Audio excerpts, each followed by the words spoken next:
Mas, Fernando Paiva, Elemar, com você, tá? Vou deixar você passar. Eu vou usar o meu poder aqui para continuar te falando. Entendi. Antônio, você comentou um ponto que é o seguinte, sobre, às vezes, a gente ajudar as pessoas a perceberem as coisas de outra ótica, né? Uma coisa que, às vezes, eu costumo perguntar às pessoas, uma pergunta com resposta óbvia, mas que ajuda na reflexão, que é a seguinte: você acha que você está sempre certo? A resposta óbvia para isso é: claro que não. Agora, se a gente fizer uma autoanálise, a gente se comporta como se acreditasse.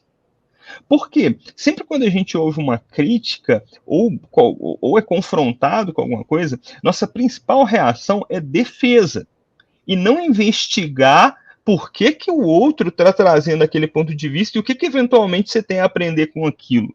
Nossa principal reação. Isso supõe-se que se acha que está sempre certo.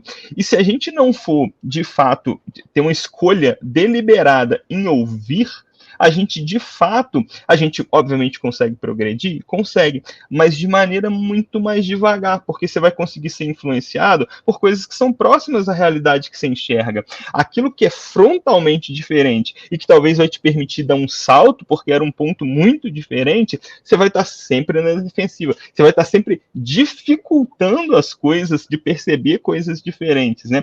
E o papel, como você comentou, do líder ali, é ajudar as pessoas a perceberem mais rápido determinados ajustes de rota, né? E no seu caso em específico, envolve liderados que também são líderes, né? Que também estão em posição de liderança, não só o liderado que está lá na operação, o que traz um gostinho adicional, né? Porque você precisa, na prática, você precisa formar novos Lucianos Antoniolos para o futuro, né? Pô, sem dúvida, excelente pergunta. Eu paro para pensar às vezes assim, não acredito assim. Hoje eu sou líder de líder de líder. Né? Muito bom. Fazendo retrospecto assim na minha carreira, como eu falei, assumi oficialmente essa função de líder na Encatu em 2016, né? Pela primeira vez na minha vida. Já são 6 anos, né? Mais ou menos 6 anos. Então era Montoniolo e ali 4 pessoas, 3 pessoas, enfim. Para mim já foi um grande desafio, um grande aprendizado. Mas hoje é uma equipe bem maior e com quatro verticais, né? Uma líder da área de inovação, uma líder que cuida da parte de agilidade, a parte de engenharia de dados, outra liderança. Eu tenho o prazer de ter predominantemente na minha estrutura de líderes mulheres, né? E uma liderança para gestão de projeto. Então, 4 pessoas que se reportam, digamos assim, diretamente a mim, e abaixo delas também tem mais líderes, né? Que tem o papel também de desenvolver gente. Então, Fernando, como é que eu faço, né? Para garantir que eu possa desenvolver novos, aspas, Antoniolos, mas, ao mesmo tempo, dê para essas pessoas a oportunidade de ser elas, né? De botar um pouco da pegada delas ali, né? O jeito delas de liderar as pessoas, né? Não robotizar as pessoas, digamos assim, porque isso não faz o menor sentido. Né? Então, é verdade. É um prazer assim, você perceber o quanto que você consegue influenciar positivamente, ao mesmo tempo construir junto com o teu liderado coisas bacanas, né? Eu aprendo demais, assim, e aí não é demagogia, tá, gente? Não é assim, rasgando seda. Eu aprendo demais assim com as pessoas. Por exemplo, eu tenho na minha trajetória na Encatu experiências de liderança de áreas que eu não conhecia. A maior parte delas, inclusive, foram áreas que eu tinha pouquíssimo conhecimento. Então, eu tive que ter o exercício de muita humildade, né? O pessoal fala muito que o líder tem que ser humilde, mas na prática muita gente não consegue, né? Por várias razões. Mas eu tive que de fato ser muito humilde, estudar, ouvir, aprender como funciona, né?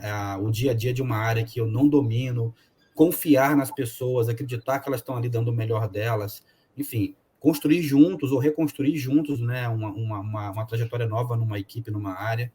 E nesse meio do caminho, nesse processo, você vai influenciando positivamente a pessoa, né? Eu sempre provocando, sabe, o hábito de todo mundo de ler, compartilhar sempre os famosos livros que o Antoniolo lê com as pessoas. Então, acho que foi a forma que eu encontrei de ter uma troca bacana e permitir que aquele líder se desenvolva da maneira mais adequada e possa botar também um pouco do jeito dela de fazer liderança, né? Esse ponto interessante, Antônio, que você traz para a gente aqui alguns aspectos bem bacanas. Você fala, por exemplo, da predominância de seus diretos, né, serem mulheres, por exemplo. Porque, assim, um ponto importante é a gente precisa exercitar empatia e nem sempre, né, para exercitar empatia, muitas vezes a gente tem que também assumir que algumas coisas sobre a realidade do outro não vão ser acessíveis para a gente. Né? Eu não vou conseguir, eventualmente, eu tenho que ter esse entendimento que, em algum momento, eu não vou ter repertório de vida mesmo para conseguir entender, por exemplo, os desafios do que é, por exemplo, ser uma mulher em posição de liderança.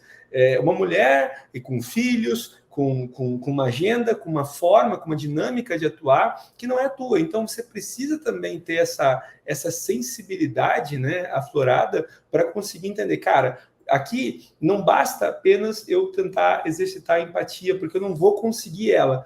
Aqui talvez o que me reste é apenas ter compaixão mesmo, e assumir que é o que eu posso entregar. É claro, tentando fazer um esforço, tentando buscar entendimento, tentando principalmente respeitar. Aqui na Exímia hoje está um barulhão, pessoal. Não sei se vocês estão ouvindo aí no fundo, mas o pessoal aqui está baixinho, então está tudo bem. Mas olha só, o que acontece interessante é essa coisa de você, às vezes, assumir que, embora a empatia fosse o perfeito, às vezes você só pode ter mesmo a compaixão.